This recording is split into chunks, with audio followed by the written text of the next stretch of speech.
नमस्कार दोस्तों, आज फिर आपका स्वागत है क्राउन इमिग्रेशन के यूट्यूब चैनल पर। तो आज की वीडियो है स्टडी इन स्पेन से रिलेटेड। तो स्पेन के बारे में हम इस वीडियो के अंदर डिस्कस करेंगे। स्पेन में जाने से पहले हमारी प्ले लिस्टें जरूर चेक करें, उसके अंदर नंबर ऑफ वीडियोज़ हैं स्पेन का वीज़ा अप्लाई करने से पहले, और जब आप कर देते हैं क्या क्या प्रॉब्लम्स आती हैं, वीज़ा सक्सेस रेट क्या है स्पेन का। तो this is very very important. तो एम्बेसी जब रिफ्यूज़ल देती है तो रिफ्यूज़ल में आप अपील किस वे से कर सकते हैं। स्पेन में public universities versus private universities का क्या डिफरेंशिएट है, that is very important to all of the students those looking for study in Spain. तो स्पेन में भी क्राउन इमिग्रेशन उतनी ही टेक्निकल है जैसे हम जर्मनी जैसी कंट्री है, चाहे मैं डेनमार्क की बात करूं, फिनलैंड, स्वीडन जैसी कंट्री, लाटविया, लिथुआनिया, एस्टोनिया, चेक रिपब्लिक जैसी, फ्रांस की बात करूं, चाहे मैं ग्रीस की बात करूं, तो इसी तरीके से चाहे हंगरी, पोलैंड की बात करूं, चाहे चेक रिपब्लिक की बात करूं, इसी तरीके से स्पेन भी ऑन आवर फिंगर्स। अगर आपने स्पेन में भी पढ़ने के लिए जाना है तो इनटेक कौन सा है, अक्टूबर 2024, वो भी पब्लिक यूनिवर्सिटीज में। तो आज से ही हमें संपर्क करना पड़ेगा। एमबीबीएस वाले स्टूडेंट्स को मैं फिर इस वीडियो में भी बता दूं तो एमबीबीएस स्पेन में इंटायरली इन आप ये लेके के चलिए वॉलिंगुअल है, जहां स्पेनिश लैंग्वेज में है। तो जो लोग आपको कहते हैं कि it is in English language में, वो आपको फिर बेवकूफ़ बना रहे हैं, उनसे भी बचना है। क्रॉस चेक जरूर करें किसी की भी वीडियो। मैं ये नहीं कह रहा कि मैं ये स्टेटमेंट दे रहा हूं, हमारी वीडियो भी गूगल से, यूनिवर्सिटीज़ की वेबसाइट से, there after take the decision. Spain में भी बहुत सारे बच्चों के वीज़ाज रिफ्यूज होते हैं due to lot of reason. Documentation part बहुत इंपॉर्टेंट है देयर। अगर डॉक्यूमेंटों में कमी है, you can see the refusals. ऐसी चीज़ों को भी आपको फेस करना पड़ता है। तो बैचलर मास्टर के प्रोग्राम्स हैं हमारे पास। स्पेन में लैंग्वेज प्रोग्राम को अवॉइड करना है। जो बच्चे लैंग्वेज प्रोग्राम को अप्लाई करते हैं उनके जो वीज़ा के रिजेक्शंस हाई हैं। तो बैचलर मास्टर वाले भी के जो चीज़ें हैं वो भी हाई हैं। स्पेन के अंदर अभी भी हमारे पास कुछ ऐसे स्टूडेंट्स हैं जिन्होंने अनदर कंसल्टेंटों के थ्रू प्राइवेट यूनिवर्सिटीज़ में अप्लाई किया था, उनकी फ़ीसें वापस नहीं आई 5-6 हज़ार यूरो की।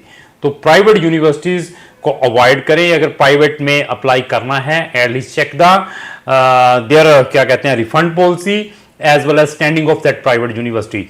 प्राइवेट यूनिवर्सिटीज़ की there is a lot of fees. अगर आप पब्लिक यूनिवर्सिटीज़ के साथ कंपेयर करते हैं, हमारे पास कुछ ऐसी यूनिवर्सिटीज़ हैं जिनकी फ़ीस 3500 4-4 हज़ार यूरो की है साल की। तो वहाँ से लेकर आपको 6-7 हज़ार यूरो में वहाँ की पब्लिक यूनिवर्सिटीज़ मिल सकती हैं अगर आप स्पेन में पढ़ना चाहते हैं। तो स्पेन में पढ़ने के लिए इंग्लिश कम्युनिकेशंस और आयल्स मैं कहूँगा कि होना चाहिए। विदाउट आयल्स सिर्फ आप एडमिशन के नाम पे लोगों को पैसे दे रहे हैं, स्पेनिश लैंग्वेज के नाम पे स्पेनिश लैंग्वेज के नाम पे ही लोगों को पैसे दे रहे हैं। उसमें सबसे बड़ा फॉल्ट आपका है, आपकी रिसर्च नहीं है। आप रिसर्च कब करते हैं, जब आप गिरते हैं, जब आपका रिफ्यूज़ल आ जाता है। देयर आफ्टर मेरे जैसी की वीडियो देखने के बाद आपको करता है यार मैंने ये वीडियो पहले क्यों नहीं देखी, अभी रिफ्यूज़ल आ गया, इसका क्या करें। तो जब वो मेरे पास आते हैं, मैं क्या अपील के मेरे 35,000 रुपया है, 25,000 रुपया है, दोगे अपील के बनाने के? कहते नहीं सर मैंने नहीं दूंगा। मैं कोई बात नहीं, आपने यूनिवर्सिटी को 6,000 यूरो भेज दी, एजेंट को 50,000 दे दिया, अब मेरे पास आया तो कहता कि नहीं ये भी एजेंट लूटेगा, क्योंकि मैं फिर बता दिया we do not want to waste the time. और साथ में रिफ्यूजल देखने के बाद बताएंगे कि आपके परसेंटेज कितने हैं।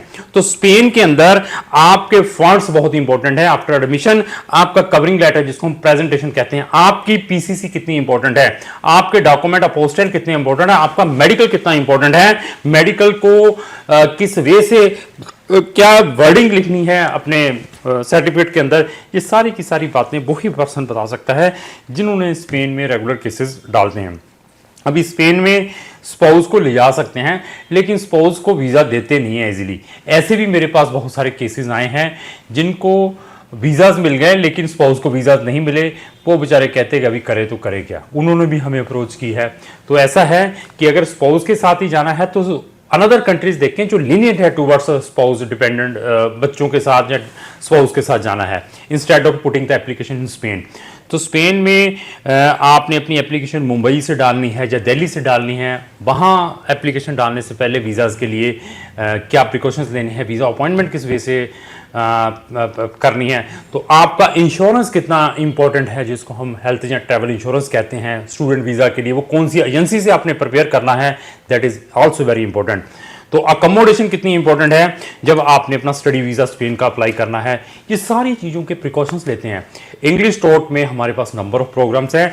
एमबीबीएस वाले स्टूडेंट्स अगर स्पेन में कोई अपनी स्पेशलाइजेशन करना चाहते हैं हेल्थ से रिलेटेड, तो वो भी हमें कॉन्टैक्ट करें, उनको भी हम बेस्ट गाइड कर सकते हैं कि आपको हम कहाँ पर वहाँ पर हेल्प कर सकते हैं। तो स्पेन में भी हम 15,000 रुपये एडवांस में है, 10,000 15,000 आपका एडमिशन है, बाकी फीस हमारी सारी वीज़ा के बाद है। स्पेन में जब हम डालते हैं साथ में अनदर ऑप्शंस भी रखते हैं और किसी भी बच्चे का कोई भी ओरिजिनल डॉक्यूमेंट नहीं देते। आप हमारी service by sitting in anywhere ले सकते हैं, सारी की सारी सर्विस आपको ऑनलाइन भी मिल सकती है। तो लास्ट में मेरी यही रिक्वेस्ट है कि अगर आपको जो मेरी वीडियो चलेगी उसको लाइक एंड शेयर करें। Thank you.